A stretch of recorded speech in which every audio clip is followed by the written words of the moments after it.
Welcome back to my channel. I had received quite a few interesting private messages from people, and but there was a reoccurring theme from quite a few of them, and that was, what makes you such a freaking expert? I'm not. I don't claim to be an expert. I'm just somebody who's been through some oil and gas experience, and I'm just sharing that. I knew that that I would start pissing some people off, especially with my last video when I called it, it was all about promoters. This video is going to be a little different than that, because this video I will actually chronicle my experiences, and then you can decide whether I have any right to talk about this. It's going to be a multi-part video, so stay tuned, because it's a long story. And I don't want to make it one huge long video. I'm going to go ahead and do this in several different parts. So this will be part one. Alright, I'm going to start from the very beginning, which seems like yesterday. Actually seems like a long time ago. It was a long time ago.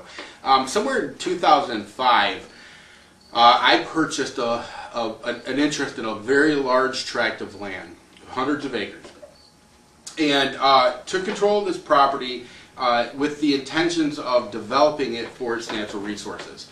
And one of the things that I did was I had managed to get a timber contract and a coal contract, and I had been contacted by several oil and gas companies and was going into that direction as far as leasing the oil and gas from the property.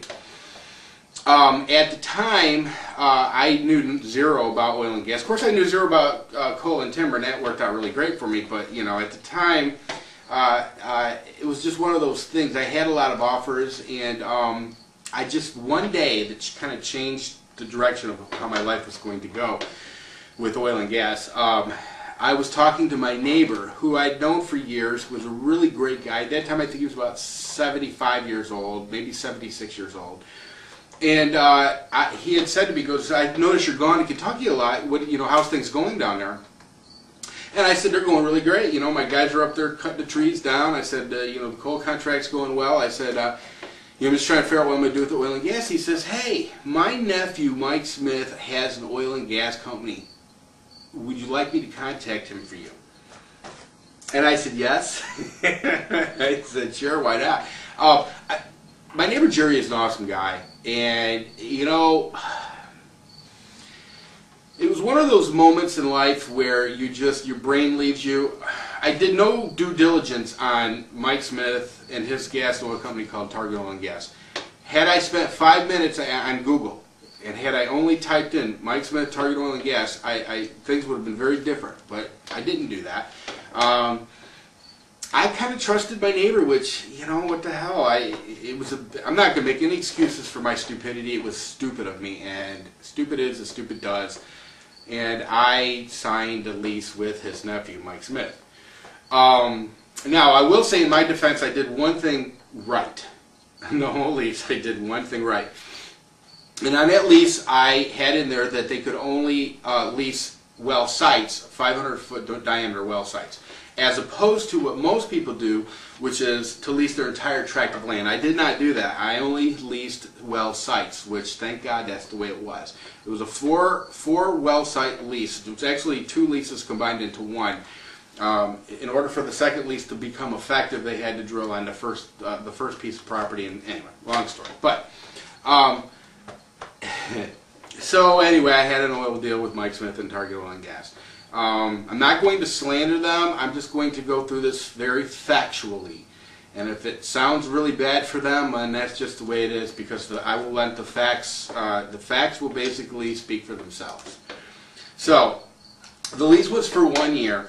And about, roughly 7 months into it, I hadn't heard anything. And I was starting to get a little pissy about that. And I called Mike Smith and I said, "Look, when are you going to get on my property?" Because I had my my loggers stop where they were logging at and go log this other piece of property where I had planned on the gas and oil wells to be. And which was a real pain in the ass for my loggers, but they did it.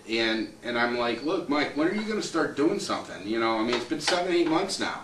well, you know, and he's the master of excuses, and you know, we've just got this going on. We hit a big oil well here, we hit a big oil well there, and you know, we're bombarded with success. You know, success was really tying him down.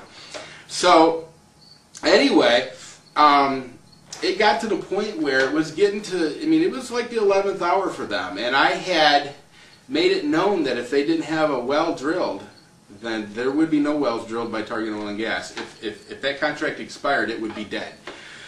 So one day Mike calls me up and he says, look, he said, why don't you contact a surveyor since you know the area?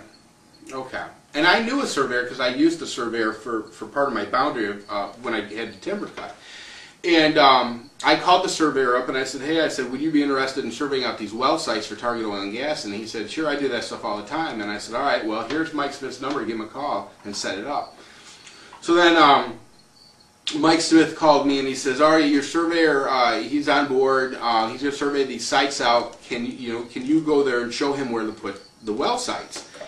And I said, what do you mean, put the well sites? I said, don't you have a geologist to do that? And he said, well, the geologist told us that anywhere we put a well there is a great place. Just don't even worry about it. Wherever you put, wherever you stick a well site off at is perfect. And I didn't know anything. I mean, I knew zero about any of this stuff, and I'm like, well, okay, if that's what the geologist says, okay, you know. And for me, it was like, well, okay, I can do that. I'm here, you know. And I thought anything I could do to help kind of expedite things, I'm going to do. So I called the surveyor and I said, hey, can we do this tomorrow? And he's like, yeah, I'll be over tomorrow. So he comes over. He says, hey, where's the geologist at? I said, there's no geologist. It's just me and you. And he said, what? I said, listen, I said, Mike Smith tells me no matter where we put a well, or we stick a well, it's going to be, it's great. This whole place is loaded with gas. And probably a lot of oil.